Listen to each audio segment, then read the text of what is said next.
comedian was forced to move home after a spate of paranormal experiences.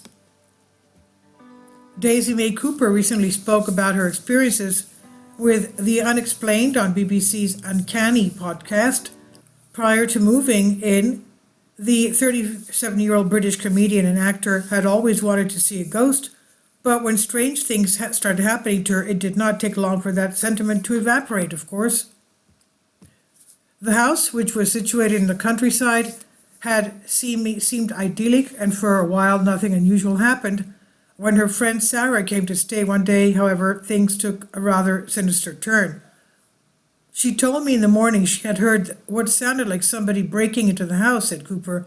She was so frightened she phoned her boyfriend. Before long, other guests who had slept in the same room began reporting everything from disembodied voices in the dead of night to sightings of shadow figures lurking in the darkness.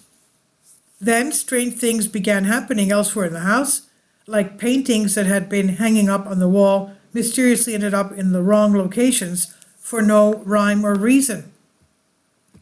It's not like they just fall off. It's like somebody has taken them off and placed them in different places, said Cooper.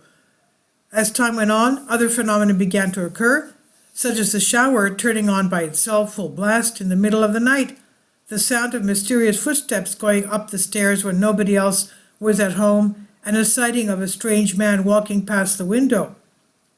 Despite all these occurrences, it was what happened one night when she was watching TV with her son that would stick with her forever.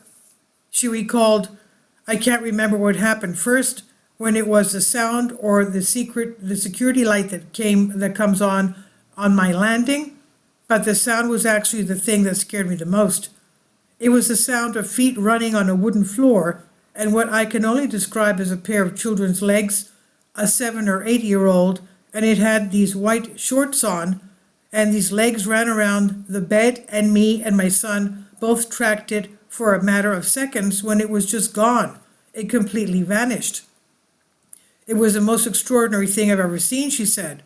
This is from Metro UK on Unexplained Mysteries. Now, I'll tell you what happened to a friend of mine who bought a very big house at the top of a hill. I'm not going to tell you the name of the town in England because you'll know the house. But the town was named after the house that was built by a rich man that lived there. But they bought this house at like 10% of the market value, and when they moved in, they had to renovate it. They lived on the ground floor. They gutted the first floor because it had to be redone.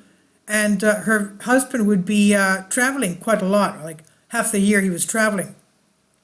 So she had a little son, and her parents would stay with her to keep them company. And every night they used to hear these. There was nothing there was no bathroom, nothing on the first floor, up the stairs. This was a huge house, let's recall. And every night they would hear people's voices up there, children, women, men, and shower, the water running in the shower in the bathtub, people running up and down the steps. And even though there was nothing there, no water, no bathroom, nobody up there, this is what they heard. So the only way that she could, the workmen would also every day come to work, and then they would lose their tools from the tool shed. Their tools had been ransacked and thrown all over the garden area. So they had to hunt for their tools before they started working on the house. And this was going on for months. The only way that this could settle down was when she called her priest confessor. She's Christian Orthodox. She was Protestant. She became Christian Orthodox. So every month the priest would come and do a holy water blessing of the house. Things would get better for a few days, and then they would restart again. Now, when I asked my father confessor here, I said, "Why is this happening to my goddaughter in England?" He said, "The house is probably haunted because of the fact that somebody who lived there in the past performed magic." Okay?